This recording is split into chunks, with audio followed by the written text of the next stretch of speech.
"Get off this plane. You don't belong here." Those were the last words 19-year-old Khloe heard before she was humiliated, handcuffed, and dragged off Flight 812 in front of 200 people. The woman in seat 1A smirked, and the flight attendant felt triumphant. They thought they had just removed a delinquent who had snuck into first class. They thought the problem was solved. But exactly 5 minutes later, the pilot's voice cracked over the intercom with a trembling announcement that no one expected. "Ladies and gentlemen, we are, turning the plane around. We've been grounded. Immediately." Why? Because the girl they just kicked off wasn't just a waitress. She was the only daughter of the man who owned the airline. And he was already on the phone. Khloe Jenkins rubbed the back of her neck, trying to massage away a knot of tension that had been building there for 6 months. She smelled like old fryer grease and maple syrup. That was the signature scent of Sal's 24-hour diner in Queens, where she had just finished a double shift. Her feet, stuffed into worn-out non-slip sneakers, throbbed in a rhythm that matched her heartbeat. To anyone looking at her in Terminal 4 of JFK Airport, Khloe looked like a ghost. She was wearing a faded grey hoodie, leggings that had seen better days, and a backpack that was held together by safety pins and hope. She didn't look like power. She didn't look like money.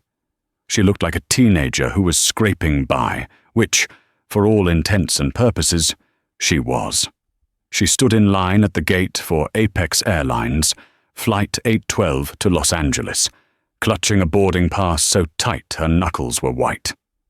"Zone 1 boarding," the gate agent announced, his voice bored and tinny through the speakers. "First class and Diamond Medallion members only." Khloe took a deep breath. This was it. She stepped forward. Behind her, a heavy sigh broke the silence. "Excuse me." A sharp, nasally voice cut through the air. "Miss, you're in the wrong line. Economy boarding is in 20 minutes. Step aside." Khloe turned. Looming over her was a woman who looked like she was carved out of marble and money. She was wearing a Chanel tweed suit that probably cost more than Khloe's entire year of rent. Her blonde hair was sprayed into an immovable helmet, and her eyes were hidden behind oversized designer sunglasses, even though they were indoors. This was Eleanor Vance. Khloe didn't know her name yet, but she knew the type. "I'm in the right place," Khloe said softly, her voice raspy from exhaustion. Eleanor scoffed, turning to the man beside her, a younger, nervous-looking assistant in a suit that was slightly too big. The audacity of kids these days.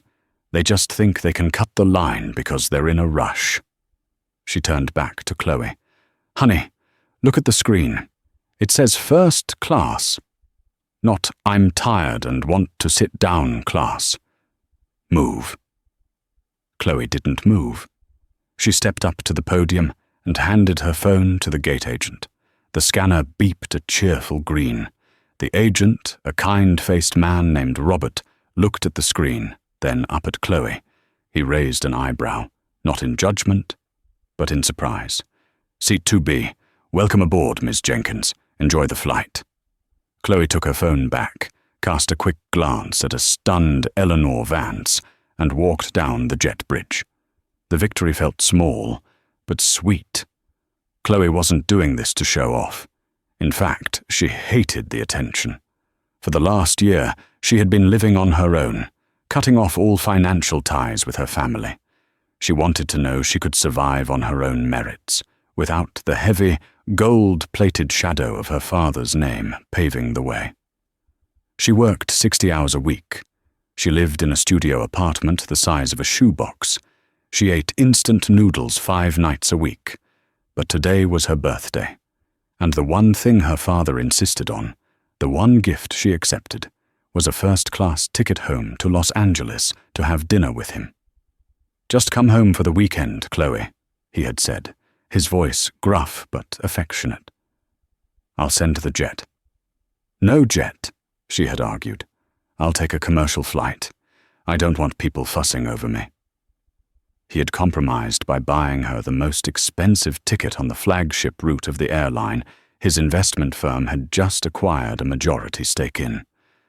Not that anyone on the plane knew that. To them, she was just a scruffy teenager invading their sanctuary. Khloe stepped onto the plane. The shift in atmosphere was immediate. The air in first class was cooler, smelling of sanitized lemon and expensive leather. Soft jazz played overhead. "Welcome aboard," said the flight attendant standing at the door. Her name tag read Patricia. She was tall, with a smile that didn't quite reach her eyes.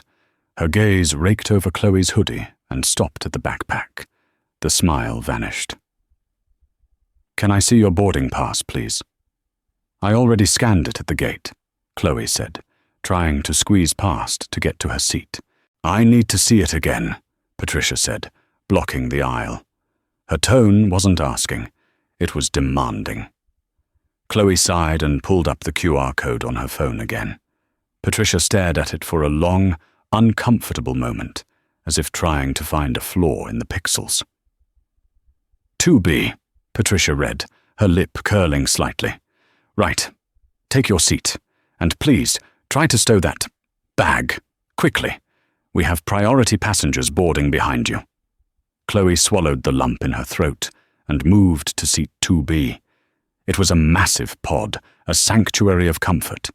She shoved her backpack under the seat in front of her and collapsed into the leather chair. She closed her eyes, ready to sleep for the entire 6-hour flight. But peace wasn't on the itinerary. A moment later, a heavy designer bag slammed into the overhead bin right above Khloe's head. "I cannot believe they let people like that in here," a voice hissed. Khloe opened her eyes. Eleanor Vance was standing in the aisle, glaring at Khloe as if she were a stain on the carpet. Eleanor took seat 2A, right across the aisle from Khloe. Eleanor flagged down Patricia. "Patricia, darling, is the ventilation working? It smells like grease in here. Like cheap fast food." She said it loudly, staring directly at Khloe. Patricia chuckled, pouring a glass of pre-flight champagne for Eleanor. "I'll see what I can do, Mrs. Vance. We want you to be comfortable." Khloe pulled her hood up, turned her head toward the window, and prayed for the plane to take off. She didn't want a fight. She just wanted to go home. The plane was still at the gate, the boarding process agonizingly slow. The first-class cabin was filling up with businessmen in charcoal suits and influencers taking selfies with their mimosas. Khloe remained invisible in her hoodie, shrinking into the corner of her pod. Then came the mistake. Khloe was thirsty. Her throat was parched from the dry air and the salty fries she'd eaten on her break. She saw Patricia moving down the aisle with a tray of crystal glasses filled with water and orange juice. When Patricia reached row 2, she served Eleanor with a flourish. "Here is your sparkling water with lime, Mrs. Vance." "Thank you, Patricia. You're an angel," Eleanor cooed. Patricia turned to move to row 3. She completely bypassed 2B. "Excuse me," Khloe said, her voice slightly louder this time. "Could I get a water, please?" Patricia stopped. She turned slowly, the bottle of water in her hand held like a weapon. She looked at Khloe, then at the other passengers who were now watching. "We're running low on pre-flight beverages," Patricia lied smoothly. There were clearly 3 full bottles on her cart. "I need to save these for our full-fare customers. I'll bring you a cup of tap water once we're in the air. If there's time." Khloe felt the heat rise in her cheeks. "I am a full-fare customer. I have a ticket just like everyone else." Eleanor laughed from across the aisle. It was a sharp, cruel sound. "Oh, honey, please. We know how this works. You probably used miles, or it's an employee standby ticket, or you won some radio contest. People who actually pay for these seats expect a certain level of exclusivity." "I paid for my ticket," Khloe said, her voice trembling with a mix of exhaustion and anger. "And even if I didn't, I'm in the seat. I'd like a water." Patricia sighed, a dramatic, suffering sound. "Miss, I'm going to have to ask you to lower your voice. You are disturbing the other passengers." "I'm disturbing them?" Khloe sat up straighter. "You skipped me. You're treating me like I'm invisible." "I am treating you with the respect your behavior warrants," Patricia snapped. "Now settle down, or I will have to alert the captain." Khloe slumped back, defeated. It wasn't worth it. "Just 5 hours," she told herself. "Just get to LA, hug Dad, and forget this happened." She pulled out her phone to send a text to her father. "Boarded. It's a nightmare. The crew is awful. See you soon." She hit send. But before she could lock her phone, a hand snatched it out of her grip. "Hey!" Khloe shouted, reaching up. Patricia was standing over her, holding Khloe's cracked iPhone. "Electronic devices are to be in airplane mode, and I saw you taking pictures. It is against airline policy to photograph the crew or other passengers without consent." "I wasn't taking a picture. I was texting my dad." Khloe reached for the phone. "Give it back." "Aggressive behavior," Eleanor Vance chimed in, sipping her champagne. "She's unstable. Patricia, I don't feel safe sitting next to her. Look at her eyes. She's probably on something." The accusation hung in the air, heavy and toxic. "I am not on drugs," Khloe cried out. The injustice was overwhelming. Tears pricked at the corners of her eyes. "I'm a waitress. I'm tired. I just want to go home." Patricia stepped back, clutching the phone. She looked at Eleanor, then at the other passengers who were now murmuring in agreement. They didn't see a tired girl. They saw a disruption. They saw a hoodie in a sea of suits. They saw a threat to their comfort. "I'm going to speak to the captain," Patricia announced icily. "Stay right there. Don't move." She marched toward the cockpit. The cabin fell silent. Eleanor leaned across the aisle, a wicked smile playing on her lips. "You picked the wrong flight to mess with, little girl. You see, my husband plays golf with the CEO of this airline. I fly this route every Tuesday. I know the rules. And you're about to learn them." Khloe's heart hammered against her ribs. She looked out the window at the tarmac, blurring through her tears. She thought about her dad. Daniel Sterling, the man who didn't just play golf with CEOs, he ate them for breakfast. But she couldn't call him. Patricia had her phone. 5 minutes passed. The cockpit door opened. Patricia returned, but she wasn't alone. Behind her was a burly man in a yellow vest, the ground security coordinator, and 2 airport police officers. The passengers craned their necks to see. This was the entertainment they craved. The officer, Officer Miller, stopped at row 2. He looked tired. "Miss, is this the passenger?" he asked Patricia. "Yes," Patricia said, pointing a manicured finger at Khloe. "She's been belligerent. She refused to follow crew instructions. She was recording passengers, and she may be intoxicated. The captain has deemed her a security risk. We want her off." Khloe stared at the officer. "That's a lie. All of it is a lie. I asked for water." Officer Miller looked at Khloe. He saw the hoodie, the desperation. Then he looked at Patricia, crisp in her uniform, and Eleanor Vance, nodding solemnly in her Chanel suit. In the world of aviation security, the crew's word was law. "Ma'am, grab your bag," Miller said firmly. "No, please, listen to me." "I'm not asking," Miller said, reaching into the pod and grabbing the strap of her backpack. "The captain has refused you transport. You are trespassing on a federal aircraft. You need to come with us now, or you will be arrested for non-compliance." Khloe looked around the cabin, begging for someone to help. A businessman in 3C looked down at his iPad. A woman in 4A looked out the window.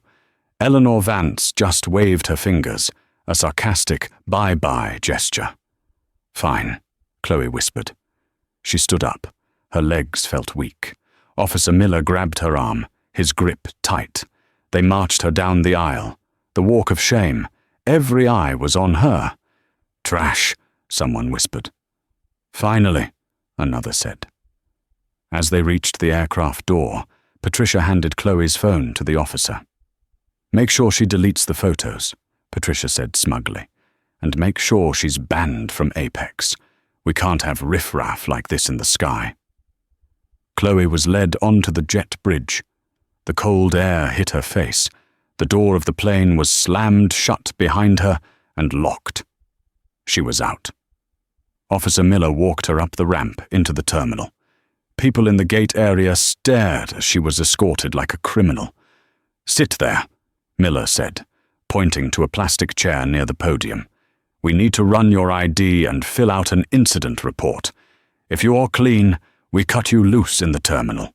If not, you're going to booking." Khloe sat. She put her head in her hands and sobbed. It was the worst moment of her life. She felt small, powerless, and utterly alone. But then she heard a vibration.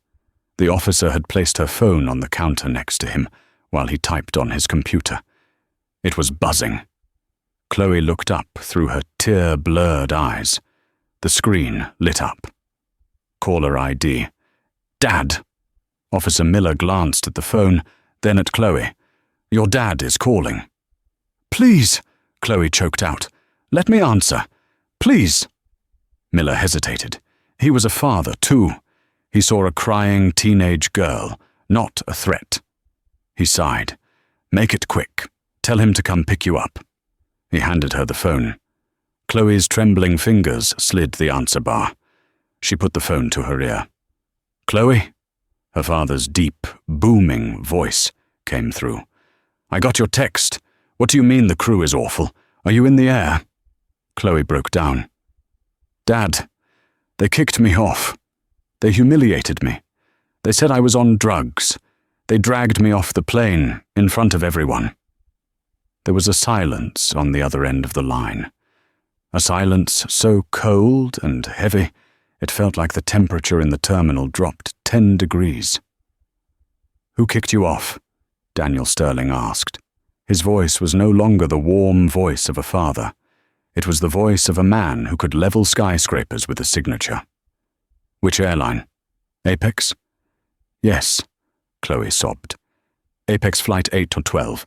The flight attendant, Patricia, and a passenger named Eleanor Vance. They wouldn't listen." "Are you safe?" "I'm with the police at the gate." "Okay." The sound of a chair scraping against a floor echoed through the phone. "Khloe, wipe your eyes. Stand up straight. Do not say another word to anyone." "Dad, what are you going to do?" "I'm currently having lunch with the CEO of Apex Airlines," Daniel said, his voice deadly calm. "Put the officer on the phone. Now." Khloe handed the phone to Officer Miller. "He wants to talk to you." Miller rolled his eyes. "Look, sir, I don't have time to argue with parents." He put the phone to his ear. "This is Officer Miller, NYPD." Miller listened for 3 seconds.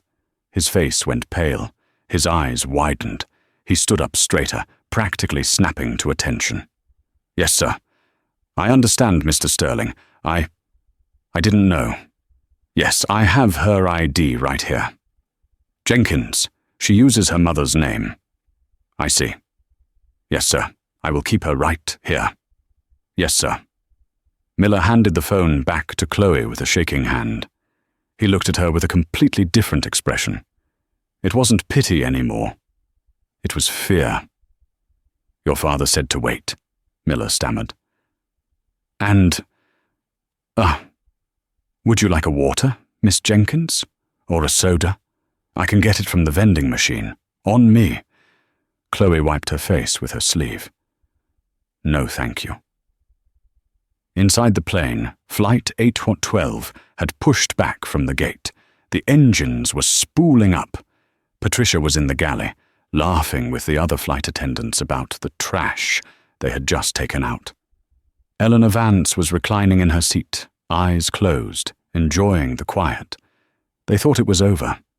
But in the cockpit, the radio crackled with a priority override code that the pilot had never heard used in his 20-year career. Tower to Apex 8 to 12. Stop your engines immediately. Do not taxi. I repeat, hold your position. Ground stop ordered by corporate command.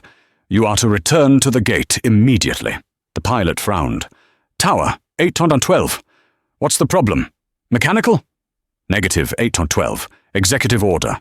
You have a VIP left behind. And, Captain, the big boss is on the line with dispatch. He sounds furious.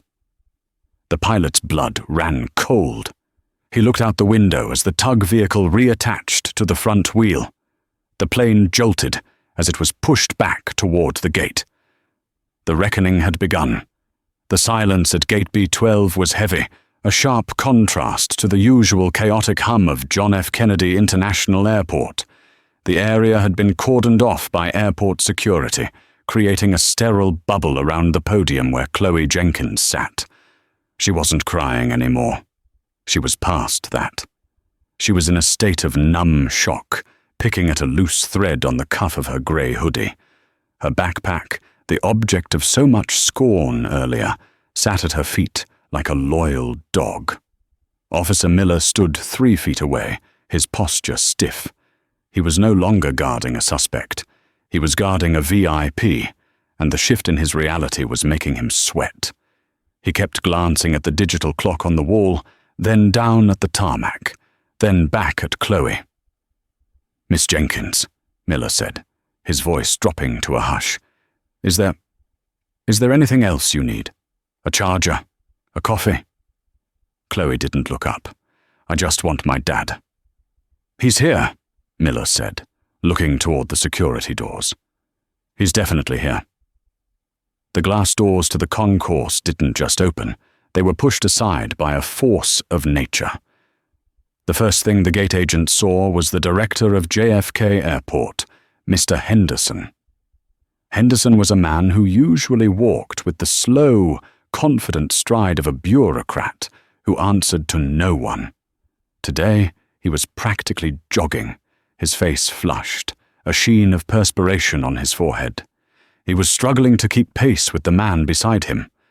Daniel Sterling. He was 6'3", wearing a bespoke Tom Ford suit that was cut to perfection, accentuating broad shoulders that carried the weight of a multi-billion-dollar empire. He didn't look like a man who had just rushed from a lunch meeting. He looked like a general arriving at a battlefield. His face was a mask of terrifying calm, the kind of calm that exists in the eye of a hurricane before it destroys everything in its path. Behind him trailed 3 other men in dark suits, his personal legal counsel and his head of security. They moved in a phalanx, cutting through the terminal air like sharks. The gate agents, Robert and the others, instinctively stepped back against the wall. They didn't know exactly who Daniel was, but they recognized the aura of absolute power. Daniel didn't stop to talk to the director. He didn't acknowledge the police. His eyes scanned the room with laser precision until they landed on the small, huddled figure in the plastic chair. The tension in his jaw released, just for a fraction of a second.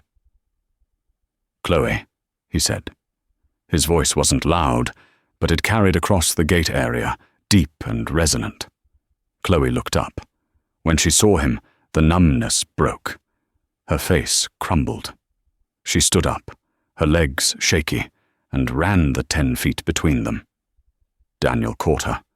He didn't care about the grease stains on her hoodie pressing against his $3,000 suit. He didn't care about the cameras that passengers in the distance were holding up. He wrapped his arms around his daughter, burying his face in her hair. She smelled like the diner and old tears. To him, it was the smell of his heart being ripped out of his chest. "I've got you," he whispered into her ear, his hand cradling the back of her head. "I've got you. You're safe." "They were so mean, Dad," Khloe sobbed into his chest, her voice muffled. "Everyone looked at me. They treated me like a criminal." Daniel tightened his grip. His eyes looked up, over her shoulder, and locked onto the jet bridge where Flight 812 was docked. The tenderness in his eyes vanished, replaced by a cold, hard glint of steel. "I know," Daniel said, "and they are going to regret it for the rest of their lives." He pulled back gently, keeping his hands on her shoulders. He looked her up and down, checking for physical injuries. Seeing none, he reached into his pocket and pulled out a pristine white handkerchief. He wiped her cheeks, a gesture so tender it made the watching Director Henderson swallow hard. "Are you ready?"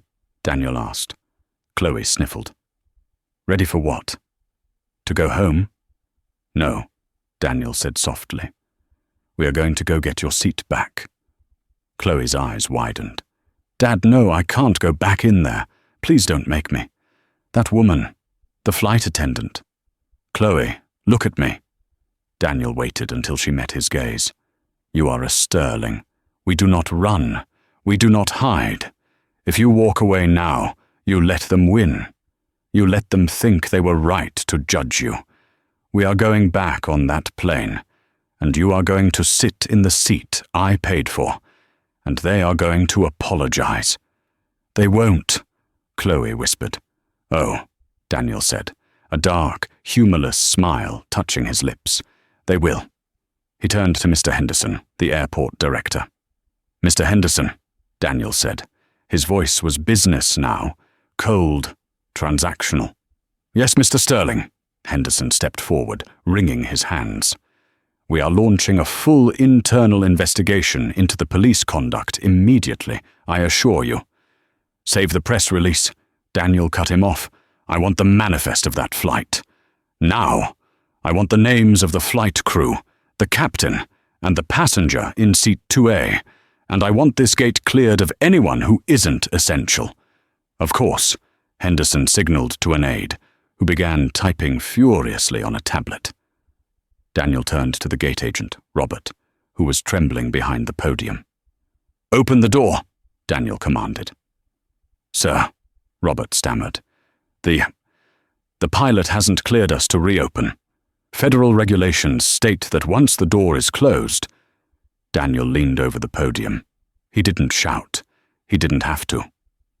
"Son, I am currently in the process of buying the holding company that insures this airline. If you don't open that door in 5 seconds, I will make sure the only thing you're opening tomorrow is a rejection letter." Robert swallowed. He typed a code. Click. The heavy door to the jet bridge hissed open. Daniel turned to Khloe. He picked up her battered backpack himself, slinging it over one shoulder of his suit. He offered her his arm. "Shall we?" Khloe looked at the open door, then at her father. She took a deep breath, wiped her face one last time, and hooked her arm through his. They walked into the tunnel. Inside the cabin of Flight 812, the atmosphere was a mix of confusion and irritation. The plane had been sitting at the gate for 10 minutes with the engines off. The air conditioning had slowed to a low hum, and the cabin was beginning to get stuffy. In seat 2A, Eleanor Vance was furious. She was texting her husband, furiously tapping on her screen with a manicured nail. Unbelievable. Stuck at the gate. Ground crew incompetence. And after I had to deal with that ghetto trash earlier. "I need a drink." She looked up at Patricia, the flight attendant, who was standing in the galley, looking anxious. "Patricia," Eleanor called out, snapping her fingers. "My glass is empty. And why is the door opening again? Are we letting more people on? This is first class, not a bus stop." Patricia forced a smile, though her hands were shaking slightly. The call from the cockpit had been vague. "Corporate override," the captain had said. "Someone big is coming aboard." "I'm not sure, Mrs. Vance," Patricia said, walking over with a bottle of champagne. "The captain is speaking with dispatch. I'm sure we'll be underway momentarily." "We better be," Eleanor huffed. "I have a dinner reservation at Nobu." At that moment, the heavy thud of footsteps echoed from the jet bridge. It wasn't the scuff of sneakers or the wheeling of luggage. It was the solid, rhythmic strike of hard-soled leather shoes. Patricia straightened her uniform. She expected a mechanic, or maybe a federal marshal. Instead, Daniel Sterling stepped onto the plane. The space in the galley was tight, but Daniel seemed to consume all of it. He had to duck slightly to clear the frame. He stood there for a moment, adjusting his cuffs, his presence radiating a chilling intensity. Behind him, Khloe stepped in. She kept her head down, standing in his shadow. Patricia's eyes widened. She recognized the girl, the trash she had just disposed of. Her mouth opened to speak, her training kicking in. "Excuse me." Patricia stepped forward, blocking the aisle. "Sir, you cannot bring her back on here. She has been removed for security reasons. And you, I don't see a boarding pass for you. You are trespassing on a federal aircraft." Daniel looked at Patricia. He didn't blink.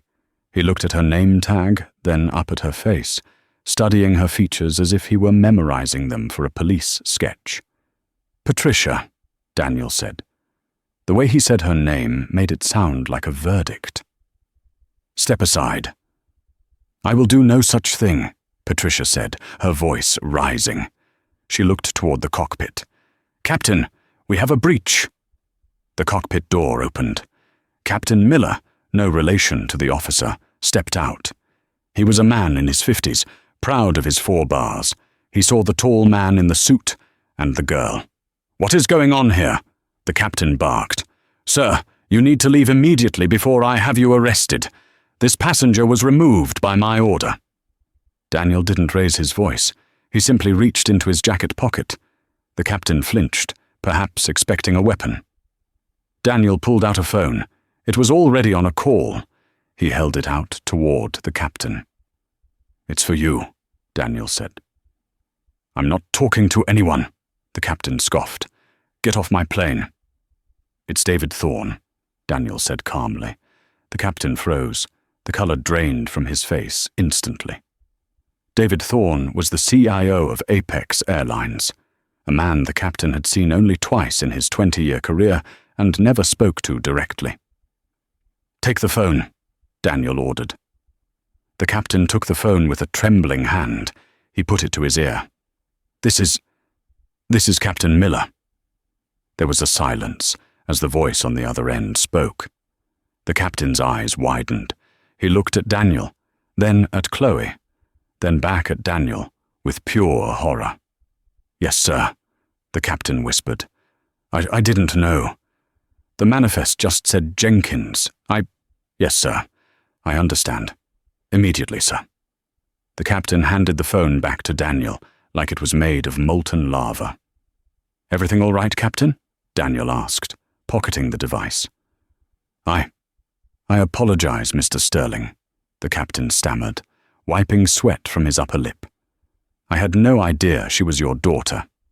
If you had known she was my daughter, you would have treated her with respect," Daniel interrupted, his voice dropping an octave, dangerous and low. "But because you thought she was a nobody, you treated her like garbage." The cabin was dead silent. Every passenger in first class was listening. The influencers had stopped taking selfies. The businessmen had put down their papers. It was a misunderstanding regarding the seating policy. The captain tried to backtrack. "It wasn't a misunderstanding." A shrill voice cut in from row 2. Daniel turned his head slowly. Eleanor Vance had unbuckled her seatbelt and was standing up. She hadn't seen Daniel's face clearly yet, only his back.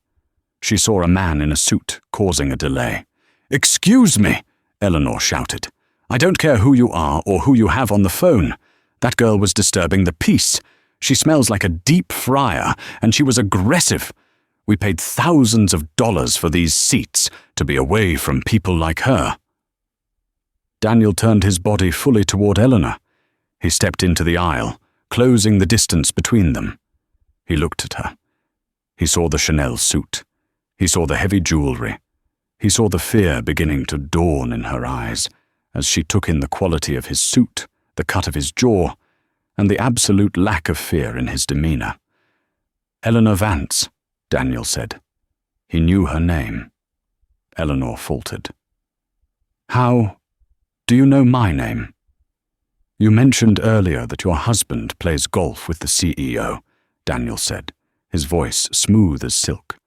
"I assume you mean Richard Vance, of Vance Logistics." Eleanor puffed up her chest, thinking she had found an ally. "Yes, Richard is my husband, and he is a very powerful man. So if you know what's good for you—" "I know Richard," Daniel said. "I fired him from the board of a subsidiary I acquired last year. He cheats at golf, and he's currently leveraging his assets to pay off a loan that my bank holds." Eleanor's mouth fell open. The glass of champagne in her hand tilted, spilling a few drops onto the carpet.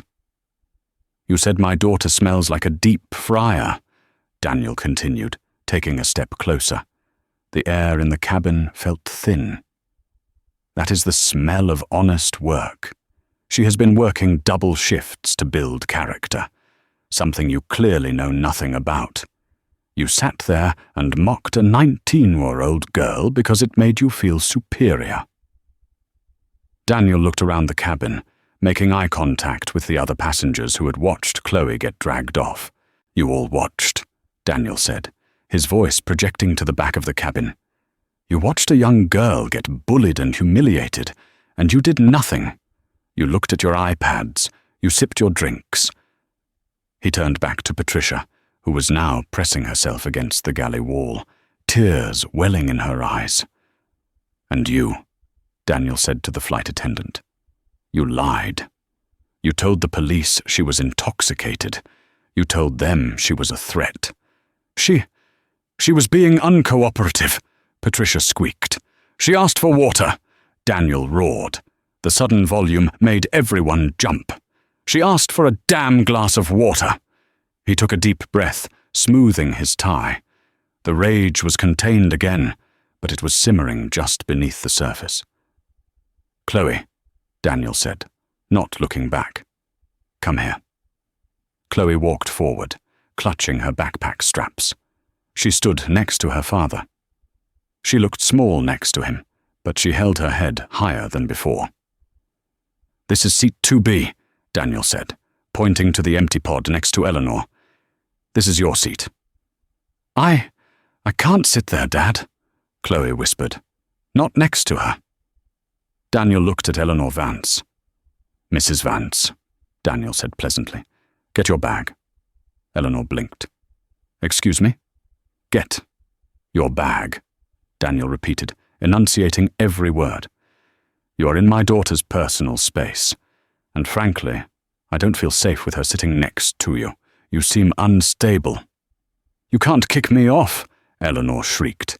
"I paid full fare. I'm a Diamond member." Daniel looked at the captain. "Captain, this passenger is being belligerent. She is shouting. She is disturbing the peace, and I believe she is intoxicated. Look, she just spilled champagne on the floor." The captain looked at Eleanor. He looked at Daniel. He knew where the power lay.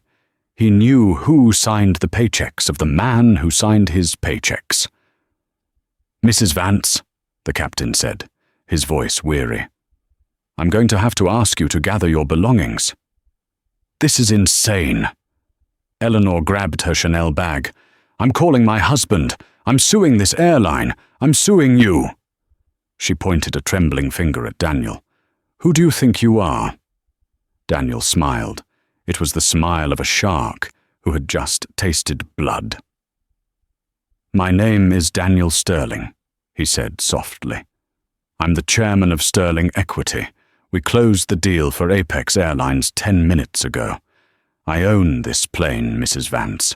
I own the seat you're sitting in. I own the champagne you just spilled." He leaned in close, so only she could hear.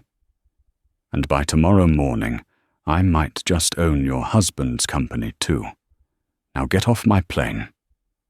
Eleanor Vance turned pale white. The name Sterling was legendary in their circle. It was money that made her husband's wealth look like pocket change. She grabbed her bag. She didn't say another word. She rushed down the aisle, pushing past Patricia, and fled into the jet bridge. The cabin was silent. Daniel turned to Patricia. She was trembling so hard her teeth were chattering. "And you," Daniel said. "Please," Patricia whispered. "I have 2 kids. Please, Mr. Sterling." Daniel looked at her. He looked at Khloe. "Khloe," he said, "what do you want to do with her?" The silence in the first-class cabin was absolute. It wasn't the peaceful silence of luxury. It was the suffocating stillness of a courtroom right before the verdict. Patricia, the flight attendant who had wielded her authority like a weapon just an hour ago, was now reduced to a trembling statue. She gripped a silver serving tray against her chest as if it were a shield, her knuckles white. She wasn't looking at Daniel Sterling anymore. She was looking at Khloe. Khloe stood in the aisle, her battered backpack still heavy on her shoulder. She looked at Patricia, really looked at her. She saw the raw, primal fear in the woman's eyes. It was a fear Khloe recognized, the terror of a single mother about to lose her livelihood.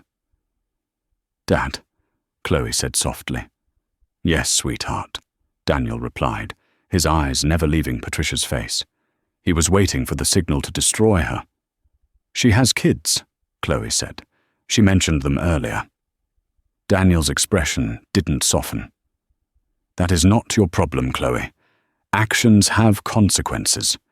If she is willing to humiliate a child to please a snob like Eleanor Vance, she does not deserve to wear that uniform." "I know," Khloe said.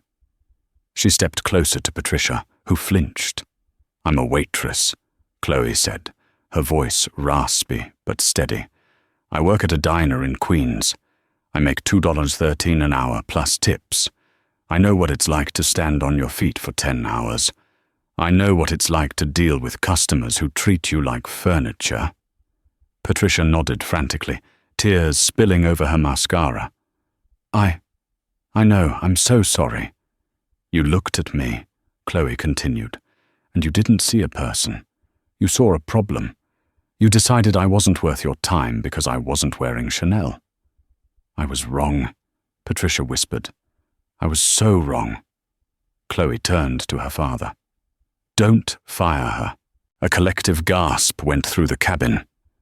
Daniel raised an eyebrow, genuinely surprised. "Khloe, you don't have to be a martyr."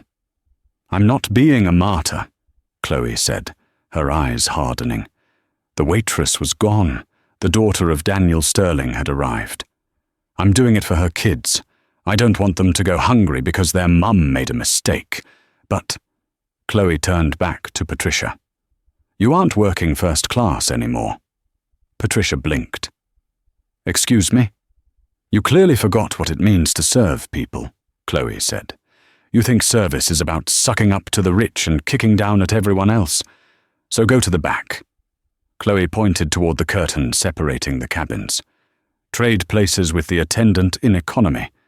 Serve the people you think you're better than. Pour their sodas. Help with their bags. And if I hear that you rolled your eyes at a single person back there, then my dad fires you." Patricia looked at Daniel, terrified. Daniel looked at his daughter, a slow, proud smile spreading across his face. "You heard the lady?" Daniel said. "Get to the back." Patricia fled through the curtain. A moment later, a confused young attendant named Sarah appeared, looking terrified to be summoned to the lion's den. "Hi," Khloe said, offering a tired smile. "I'm Khloe. Can I please have a water?" Daniel took Khloe's backpack and placed it in the overhead bin himself, right next to a Louis Vuitton carry-on. He gestured for Khloe to take seat 2B, her rightful seat. Khloe sank into the chair. It was incredibly soft. She pressed the button to recline, and her worn-out sneakers rested against the leather footrest. Daniel sat in 2A Eleanor's vacated seat, turning his chair to face her. As the plane finally taxied to the runway, Daniel reached across the aisle and took Khloe's hand. His grip was warm and calloused. "I'm sorry," he said quietly. "I tried to protect you with this ticket, but I just put a target on your back." "It wasn't your fault," Khloe said. "I just wanted to do it on my own. I didn't want to be Daniel Sterling's daughter. I wanted to be Khloe Jenkins." "I know," Daniel sighed, "but you have a fire in you, Khloe. You showed mercy when you could have shown vengeance. That isn't the money talking. That's you." He paused, glancing at the empty champagne glass on his tray table. "By the way, I bought the airline." Khloe laughed, a genuine sound that broke the tension. "You really bought it? Like, the whole thing?" "I was already looking into the acquisition," Daniel admitted with a shark-like grin. "But when you called, let's just say I expedited the paperwork. The deal closed 10 minutes ago." For the next 5 hours, they didn't talk about business. Khloe ate a full 3-course meal, steak and a hot fudge sundae, relishing every bite after months of instant noodles. She fell asleep halfway through the flight, curled up under the duvet. Daniel stayed awake, watching her sleep, ensuring that no one dared to disturb her peace. He thought the war was over. He was wrong. While Khloe slept, wrapped in the safety of a cashmere duvet at 30,000 feet, the world below was igniting. The silence of the first-class cabin was a deception. In the digital realm, a wildfire was raging. Jason, the tech entrepreneur in seat 4A, had uploaded the confrontation before the plane even left the tarmac.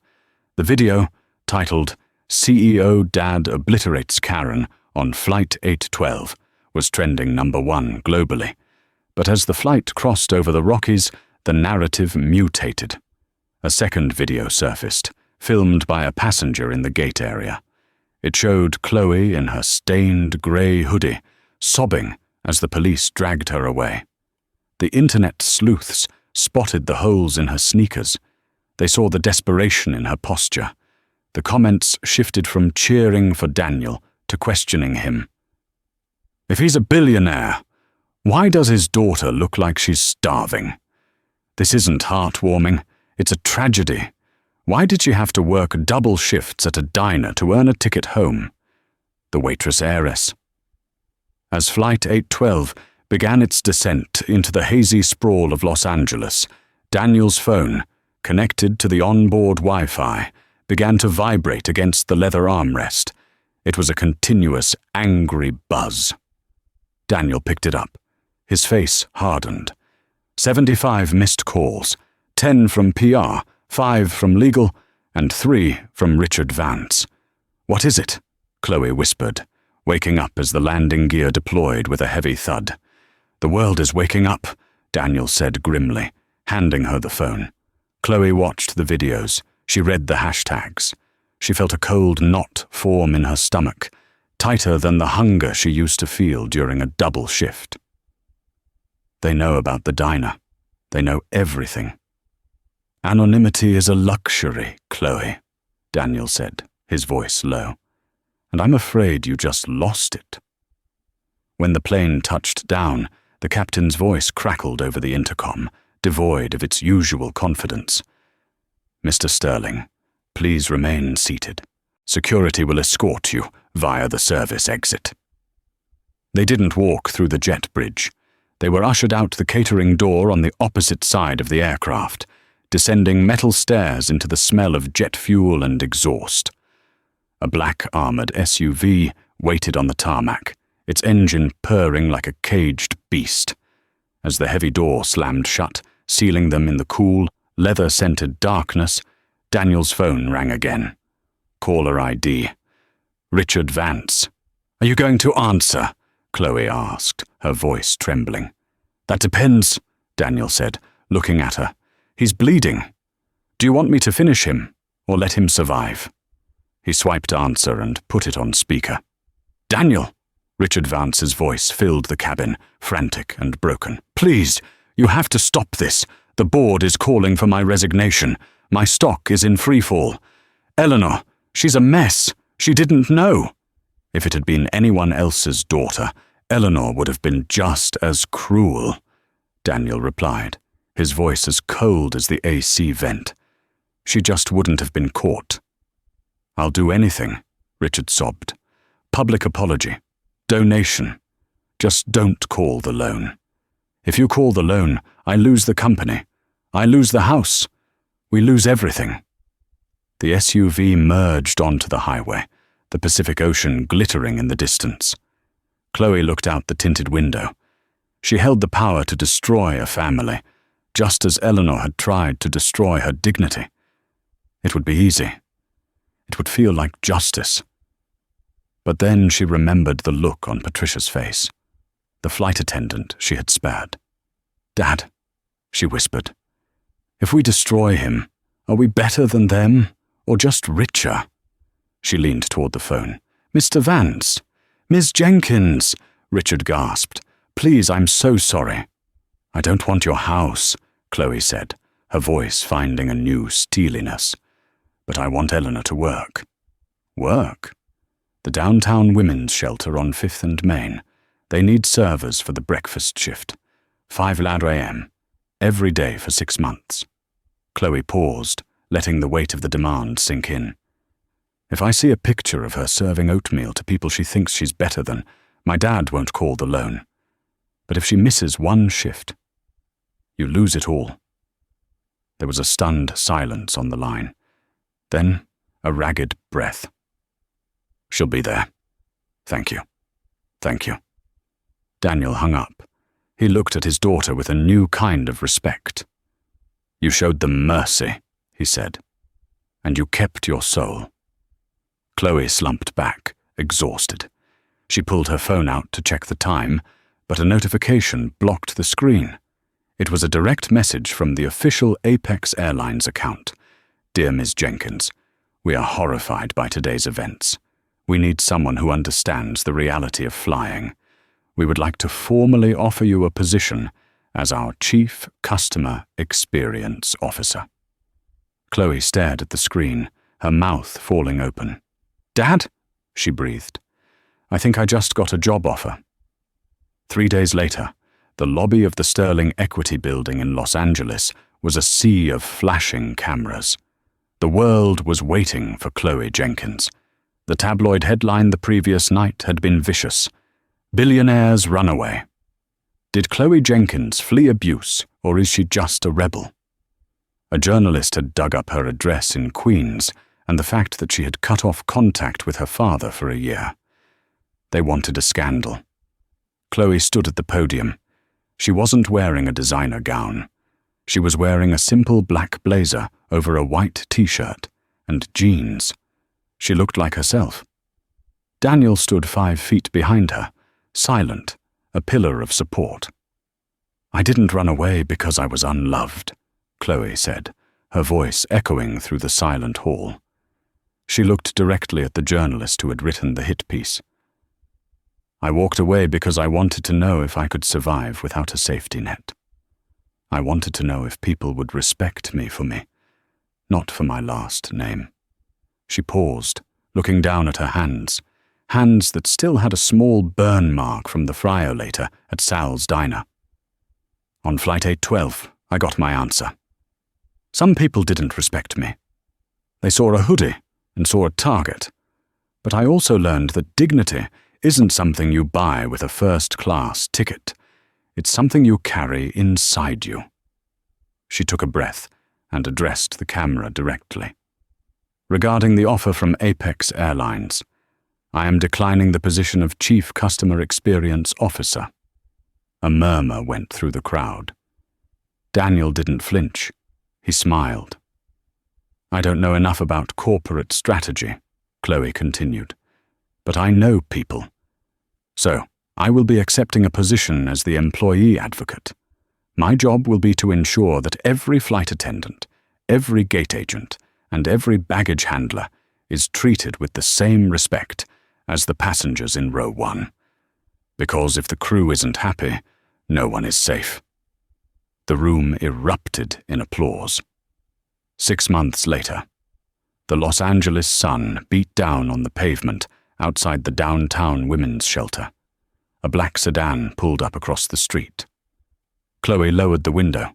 She watched as a woman in a hairnet and a stained apron walked out the back door of the shelter, carrying a bag of trash to the dumpster. It was Eleanor Vance. Eleanor looked tired. Her manicure was gone. She wiped sweat from her forehead with the back of her hand. But as she turned back to the door, an elderly woman, homeless woman, thanked her, and for the first time in her life, Eleanor Vance smiled a genuine, humble smile. She nodded and went back to work. Khloe rolled up the window. "She's actually doing it," Daniel said from the driver's seat. "She hasn't missed a shift. Richard called me yesterday. He said she's different, quieter, kinder." "Good," Khloe said. "And what about you?" Daniel asked. "Ready for your flight?" Khloe looked at her boarding pass.